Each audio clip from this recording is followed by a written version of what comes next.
All life is made up of cells, from the smallest single-cell bacteria to us humans, whose bodies contain over 30 trillion cells. That's more than 100 times the number of stars in the galaxy. Of course, we are very complex creatures, capable of doing incredible things. So it makes sense that we have so many cells, which all need to work together for us to think, move, grow, and learn.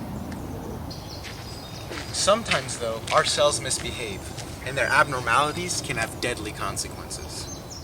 Normally, cells talk to one another through chemical signals. Proteins and hormones are shuttled around telling each cell what to do and when.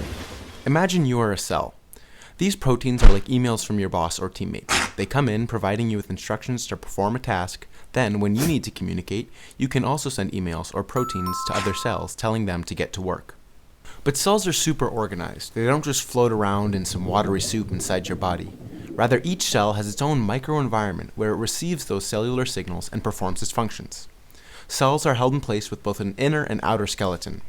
That inner skeleton is called the cytoskeleton, while the outer skeleton is called the extracellular matrix, or ECM. The ECM relies on connections with the cell's inner skeleton, the cytoskeleton, to hold cells in place.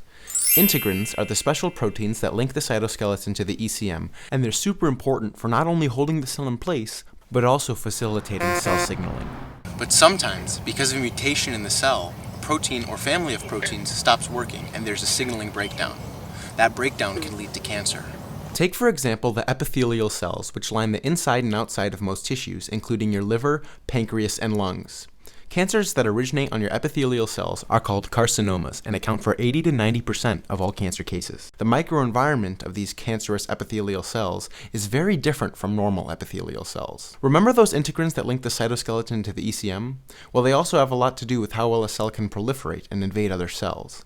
Because of a mutation, cancerous cells make less of certain integrins like A2 beta 1, which had prevented cancerous cells from spreading, while they make more of other integrins like A5 beta 1, causing changes in the ECM and helping the cell receive signals that allow the tumor to spread, both by growing and invading other cells. In fact, a recent study showed that re-expression of A2 beta 1 in cancer cells actually eliminated some of their malignant properties. So we know that cells need to talk to one another, and that they communicate through proteins that are shuttled through cells in the ECM.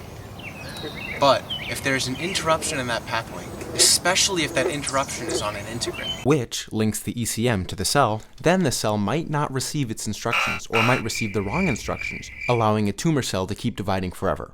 Now, all we have to do is find out which integrins to target and how to target them, and that could be the key to unlocking new cancer therapies and saving millions of lives.